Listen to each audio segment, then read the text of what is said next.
Hi hello welcome to Hegde's corner.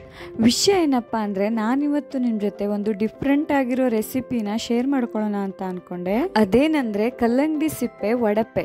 ನಾವು ಈ water melon ರಿಂಡನ್ನ waste ಅಂತ ಎಸಿತೀವಿ ಅಲ್ವಾ, ಬಟ್ ಅದರಿಂದ ತುಂಬಾ ರುಚಿಯಾದ ಒಂದು ರೆಸಿಪಿನ ಮಾಡ್ಬೋದು.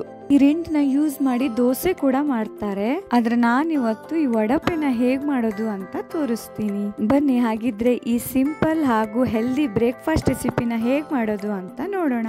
ಇಂಗ್ರೀಡಿಯೆಂಟ್ಸ್ ಏನೇನು ಯೂಸ್ ಮಾಡಿದ್ದೀನಿ ಅಂದ್ರೆ ಕಲ್ಲಂಗಡಿ ಸಿಪ್ಪೆ, ಹಾಗೇನೆ ಒಂದು ಆನಿಯನ್ನು, ಸ್ವಲ್ಪ ಕರಿ ಲೀವ್ಸು, ಹಾಗೇನೆ ಸ್ವಲ್ಪ ಕೊತ್ತಂಬರಿ ಸೊಪ್ಪು, ಸ್ವಲ್ಪ ತೆಂಗಿನ ತುರಿ, 2 ಸ್ಪೂನು ಮೊಸರು, ರುಚಿಗೆ ಸಾಲ್ಟು, 1 ಸ್ಪೂನು ಸಕ್ಕರೆ, ಹಾಗೇನೆ ಚಿಲ್ಲಿ ಪೌಡರು ಖಾರಕ್ಕೆ ಬೇಕಾಗೋಷ್ಟು, ಅರ್ಧ ಸ್ಪೂನು ಕೊರಿಯಾಂಡರ್ ಪೌಡರ್, ಅರ್ಧ ಸ್ಪೂನು ಜೀರಾ ಪೌಡರ್, 1 ಕಪ್ಪು ಅಕ್ಕಿ ಹಿಟ್ಟು, ಹಾಗೇನೆ ಅರ್ಧ ಕಪ್ಪು ರಾಗಿ ಹಿಟ್ಟು. ಇದು ಆಪ್ಷನಲ್ಲು, ರಾಗಿ ಹಿಟ್ಟಿಲ್ಲ ಅಂದರೆ ಅಕ್ಕಿ ಹಿಟ್ಟನ್ನೇ ಯೂಸ್ ಮಾಡ್ಬೋದು. ಮೊದಲಿಗೆ ಈ ಥರ ವಾಟರ್ ಮೆಲನ್ ಮೇಲ್ಗಡೆ ಇರೋ ಈ ಸಿಪ್ಪೆನ ರಿಮೂವ್ ಮಾಡಬೇಕು.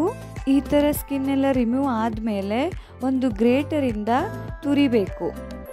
ಈ ಥರ ತುರಿದಿಟ್ಕೊಂಡಿರೋದನ್ನು ಒಂದು ಮಿಕ್ಸಿಂಗ್ ಪಾತ್ರೆಗೆ ಹಾಕ್ಕೊತೀನಿ. ನೆಕ್ಸ್ಟು 1 ಬೈ 1 ಎಲ್ಲ ಇಂಗ್ರೀಡಿಯೆಂಟ್ಸನ್ನು ಇದಕ್ಕೆ ಆ್ಯಡ್ ಮಾಡ್ತೀನಿ.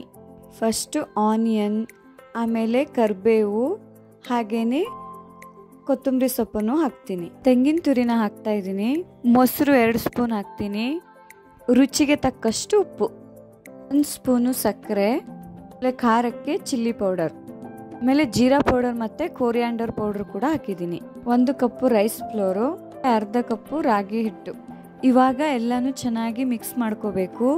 ನೀರು ಬೇಕಾಗಲ್ಲ, ಬೇಕಾದರೆ ಸ್ವಲ್ಪ ಬೇಕಿದ್ರೆ ಆ್ಯಡ್ ಮಾಡ್ಬೋದು. ಯಾವ ಸೈಜ್ ರೊಟ್ಟಿ ಬೇಕು ಆ ಸೈಜ್ಗೆ ಈ ಥರ ಉಂಡೆ ಮಾಡಿಟ್ಕೊಂಡಿದ್ದೀನಿ. ಆಗ ಈ ಥರ ಒಂದು ಬಟರ್ ಪೇಪರ್ಗೆ ಆಯಿಲನ್ನು ಚೆನ್ನಾಗಿ ಸ್ಪ್ರೆಡ್ ಮಾಡ್ಕೊಳ್ತೀನಿ. ಆಮೇಲೆ ರೊಟ್ಟಿನ ಎಷ್ಟು ತೆಳ್ಳಗೆ ಬೇಕೋ ಅಷ್ಟು ತೆಳ್ಳಗೆ ತಟ್ಕೊತೀನಿ. ಈ ಥರ ಮಾಡಿಕೊಂಡ್ರೆ ಎಷ್ಟು ತೆಳ್ಳಗೆ ಬೇಕೋ ಅಷ್ಟು ತೆಳ್ಳಗೆ ತಟ್ಟಕ್ಕಾಗತ್ತೆ.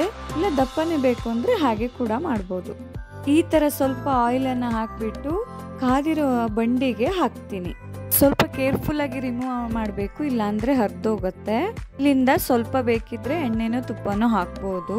ಈ ಥರ ಬಂಡಿಲಿ ಹಾಕಿ 2 ಕಡೆ ಚೆನ್ನಾಗಿ ಬೇಯಿಸಿದ್ರೆ ಬಿಸಿ ಬಿಸಿಯಾದ ಕಲ್ಲಂಗಡಿ ಸಿಪ್ಪೆ ವಡಪೆ ತಿನ್ನೋದಕ್ಕೆ ರೆಡಿ ಆಗತ್ತೆ.